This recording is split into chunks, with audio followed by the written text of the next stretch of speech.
রাধে রাধে, কেমন আছো তোমরা সবাই? আজকে আবার নতুন একটা ভিডিও নিয়ে চলে এসেছি। আমি স্নানটা করে নিচ্ছি আর এখন চলো তুলসী তলা ধুয়ে দিই। আর এখন তো আমার পূজা দেওয়া হবে না, তাই আমি ঠাকুরকে শুধু শয়ন থেকে তুলে নিলাম আর তুলসী তলা ধুয়ে দিলাম। আর এখন আমি রান্নাটা তুলে দেবো। আর আমাদের কিন্তু উনানে রান্না হয়, কিন্তু খড়ি লাগে না, শুধু কাঠের গুঁড়ো দিয়ে আমরা রান্না করি। আগে আমি এসব কখনো দেখিনি, বিয়ের পর এখানে আসে দেখছি যে মানে আমার শাশুড়ি মা এভাবেই প্রত্যেকদিন রান্না করে আর গুঁড়াটা সাজিয়ে দেয় ভালো করে। আর এখন আমিও সাজাতে শিখে গেছি, তো আমি আগে পারছোলা নিতে আসছি এখানে।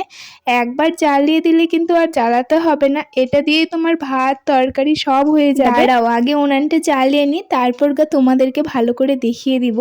তো উনানটা জ্বালানোর জন্য আমি পারছোলাটাকে জ্বালিয়ে উনানের মাঝে দিয়ে দিচ্ছি। একবার জ্বলে গেলেই আর কোনো প্রবলেম নাই, কোনো খড়ি লাগাতে হবে না। যেমন তুমি গ্যাসের মধ্যে রান্না করো তেমনই তুমি এর মধ্যেও রান্না করতে পারবা। আমি ভাতটা তুলে দিয়েছি, দেখো আর কিছু করা লাগছে না।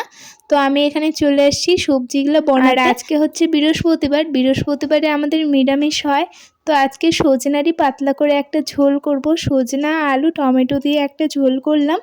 আর তার সাথে আরেকটা তরকারি করে নেব, সেটা হচ্ছে পনির। আর এখানে তোমরা অনেকেই বলবা যে গ্যাসের মধ্যে তরকারিটা করছি কেন, কারণ হচ্ছে আজকে একটু রান্না করতে দেরি হয়ে গেছে, তার জন্যই আমি উনানের থেকে গ্যাসে চলে আসছি।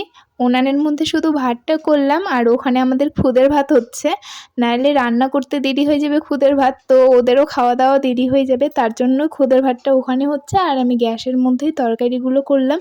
আর পনিরটা দেখো বাড়িতেই বানাইছি বলেই এমন হয়, কারণ আমাদের বাড়িতেই দুধ আছে, তার জন্য আর বাজারে আমরা কিনতে যাই না। বাজারের পনির তেমন ভালোও হয় না। সজনার তরকারিটা আমি তুলে নিলাম আর এখন আমি পনিরের তরকারি তুলে দিব, তাই আগে পনিরটাকে ভেজে নিচ্ছি।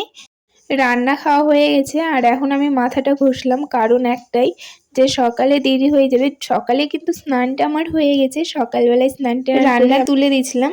আর আমি মাথা ঘষি না, এটাই যে দেরি হয়ে যাবে তার জন্য মাথা ঘষা হয় না। সকালবেলা কিন্তু প্রচণ্ড মাথা ব্যথা করছিল, তাই ভাবলাম যে এখনই মাথাটা একটু ঘষে নিই, যেহেতু এখন আমি ফ্রি হয়ে গেলাম, দুপুরে তেমন আর কাজ নাই আমার। আর আমার না চুলগুলো এখন এত ফেটে গেছে, কিন্তু এখন তো আর কাটা যাবে না। তোমাদের ওইদিক কেমন গরম পড়ছে বলো তো? আমাদের এদিক তো এত গরম পড়ে গেছে, আর এখনই যা গরম শুরু করছে মনে হচ্ছে না যে এবার আর থাকতে দিবে। যাই হোক, আমার মাথা চিরুনি করা হয়ে গেছে আর এখন সিঁদুরটা পরে নেব। আর সিঁদুর পরে পরে ওই জায়গাটা আমার চুল উঠে একদম নারিয়া হয়ে গেছে, এখানে বোঝা যাচ্ছে না ভালো, কিন্তু সামনে। আর এখন চুলটা একটু শুকিয়ে গেছে, তো ভাবলাম চলো একটু করে তেল দিয়ে দিই চুলের মধ্যে। আর সবারই শুনি যে প্রেগনেন্সিতে নাকি চুল উঠে যাচ্ছে, কিন্তু আমার সত্যি বলতে এখন চুল উঠছে না, একটু চুল উঠছে না, মানে দুই একটা, বেশি না।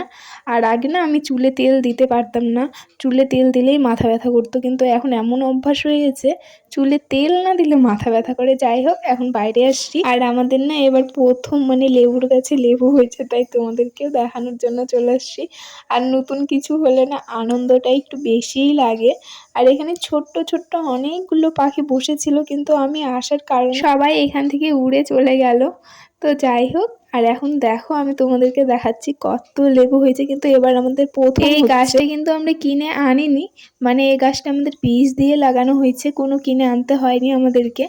আর অনেকগুলো হয়েছে, যাই হোক কি হবে পরে জানি না। আর আজকের মতো এখান থেকেই, সবাই ভালো থাকো সুস্থ থাকো, দেখা হবে নেক্সট একটা ভিডিও। কিন্তু আমার না আগের চ্যানেলটার জন্য প্রচন্ড মন খারাপ হচ্ছে, চ্যানেলটা আর পাবো কিনা জানি না।